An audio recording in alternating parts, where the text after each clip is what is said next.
অধ্যায় ৩ পরীক্ষার শুরু। আরিয়ান প্রবীণ পরিষদের সামনে দাঁড়িয়ে রইল। হৃদয় ধকধক করছে, মনে হচ্ছে কোনো আদালতে বিচার চলছে।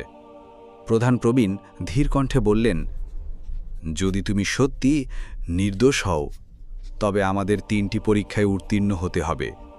এগুলোই প্রমাণ করবে তুমি জ্ঞান খুঁজছ নাকি লোভ। আরিয়ান চুপচাপ মাথা নেড়ে সম্মতি দিল। সে জানত আরাবিথিয়া রাস্তা পেতে হলে তাকে নিজের সৎ উদ্দেশ্য প্রমাণ করতে হবে। লিসারা তার পাশে এসে দাঁড়াল, মৃদুস্বরে বলল, ভয় পেও না, আমি তোমার সঙ্গে থাকব। প্রথম পরীক্ষা শুরু হলো সত্যের আয়না দিয়ে। বিশাল এক স্ফুটিক আয়না আনা হলো। প্রবীণ জাদুকর ব্যাখ্যা করলেন, এ আয়না মানুষের অন্তরের আসল রূপ দেখায়। তুমি যেমন ঠিক তেমনই প্রতিফলিত হবে। আরিয়ান আয়নার সামনে দাঁড়াল। প্রথমে সে নিজের প্রতিবিম্ব দেখল, কিন্তু ধীরে ধীরে চেহারা বদলাতে লাগল। প্রতিফলনে দেখা গেল সে ক্লান্ত, পরিশ্রমী, হাতে ধুলোমাখা পুরনো বই, আর চোখে জ্বলছে কৌতূহলের আগুন। কোনো সোনাদানা, কোনো লোভ, কিছুই নেই। প্রবীণরা একে অপরের দিকে তাকালেন। একজন বললেন, প্রথম পরীক্ষায় সে উত্তীর্ণ। লিসারার চোখে আমাদের ঝিলিক ফুটল। আমি বলেছিলাম সে আলাদা। দ্বিতীয় পরীক্ষা ছিল প্রকৃতির কণ্ঠ। আরিয়ানকে একটি বনে নিয়ে যাওয়া হলো, যেখানে প্রতিটি গাছ কথা বলে। নিয়ম হলো, যদি সে প্রকৃতির ভাষা শুনতে পারে তবে বোঝা যাবে সে সত্যি শিখতে চায়। আরিয়ান এক বিশাল ওক গাছের সামনে দাঁড়াল। চোখ বন্ধ করতেই বাতাসে ফিসফিস শব্দ ভেসে এলো। গাছ বলল, তুমি কি আমাদের ধ্বংস করবে নাকি রক্ষা করবে?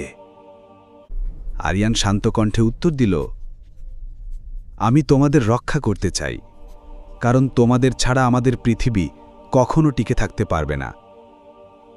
গাছের পাতাগুলো ঝলমল করে উঠল, যেন সে সন্তুষ্ট হয়েছে। বন জুড়ে প্রতিধ্বনিত হলো এক মধুর সুর। আরিয়ান পরীক্ষায় সফল হয়েছে। তৃতীয় পরীক্ষা ছিল সবচেয়ে কঠিন, হৃদয়ের আগুন। এক বিশাল পাথরের কক্ষে তাকে এক কালো অগ্নিশিখার সামনে দাঁড় করানো হলো।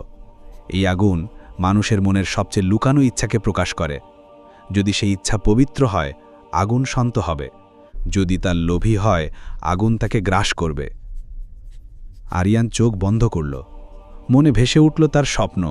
মানুষ আর জাদুর জগৎ একে অপরকে বুঝবে, একসাথে গড়ে তুলবে নতুন এক সভ্যতা। তার অন্তরে কোনো লোভ ছিল না, শুধু ছিল কৌতূহল আর শেখার আকাঙ্ক্ষা। কালো আগুন হঠাৎ শান্ত হয়ে নীল শিখায় রূপান্তরিত হল। কক্ষ ভরে গেল কোমল আলোয়। প্রবীণ পরিষদ বিস্ময়ে তাকিয়ে রইল। প্রধান প্রবীণ উঠে দাঁড়িয়ে বললেন, সে সত্যি বিশ্বাসযোগ্য। আরাবিথিয়া তাকে স্বাগত জানায়। লিসারা স্বস্তির নিঃশ্বাস ফেলল। আমি জানতাম তুমি পারবে। আরিয়ান তাকিয়ে বলল, এখন কি আমি সত্যিই তোমাদের জগৎকে জানতে পারব? প্রধান প্রবীণ মাথা নেড়ে উত্তর দিলেন, হ্যাঁ, তবে মনে রেখো, আমাদের রাজ্যের প্রতিটি গোপনীয়তা একদিকে বিস্ময়কর, অন্যদিকে বিপজ্জনকও। এখন তোমার যাত্রা কেবল শুরু। আরিয়ান অনুভব করল, এখন সে কেবল একজন অভিযাত্রী নয়, বরং দুই জগতের মধ্যে এক সেতু।